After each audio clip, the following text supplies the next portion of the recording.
আমার লগে কোনো কথাও নাই, মার লগে কোনো কথা নাই, কিচ্ছু নাই আমরার ভিতরে। কোন সময় আপনারা দেখছেন? আমরা সন্ধ্যার সময় দেখছি।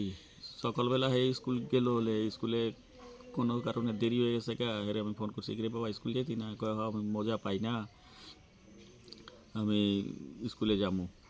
তো এরপরে আমি তো ভাবছি হে স্কুলে গেছে গো মা, কতুর পরে বাড়িতে আয়া দেখি হে স্কুটি লয়ে খুব ঘুরছে, কালকা বেদুন ঘুরছে। কোন ক্লাসে পড়ে? এটে পড়ে হে, কোন স্কুল? বেথেনি স্কুল। নাম কি ওর? নাম প্রণব কুমার ঝা। বয়স? বয়স 14 বছর। এ ধরনের কিছু ঝামেলা হয়েছে? না না না, কোনো ঝামেলা নাই। ভাবছিলাম তো কালকে স্কুটি লয়ে গেছে দেখে হেরে কালকে একটা পিটা দিব, কিন্তু হেরে পাইছি না, নুকাই গেছে গা। স্কুটির পাংচার হয়েছে, গেটের সামনে থুইয়া এরপরে কই জানি গেছে গা, গিয়া এরপরে আবার আইসে কদ্দুর পরে আয়াতের চেহারা দেখা তো আমার কষ্ট লেগে গেছে। কইছি বাবারে ভাত খেলা যা, কই এদিক ওদিক ঘুরোস।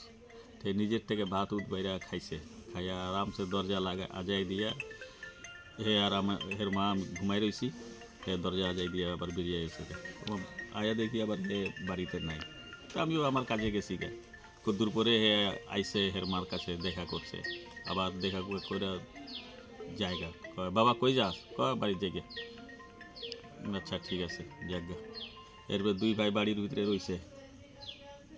দুই ভাই থাকতে থাকতে আবার তখন 7টা বাজে, তখন আমি এর বড় ভাইরে কইছি বাবু আমার শরীর ভালো লাগতেছে না, একটু আইসে ভাইয়া একটু বনকুমারি থেকে বাজার উজার কইরা দে। তো হ্যাঁ রে আমি লুই আইছি।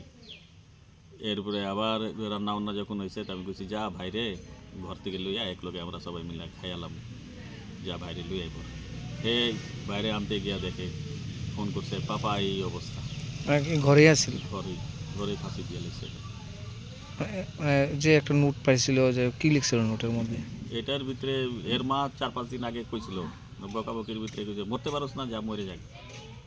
তো হে এই কথাই লিখা রাখছে, মা আমারে কইছিল মরে যেতাম গা, আমি যাইতাছি গা, মা টাটা বাই বাই, এর খালি লিখছে।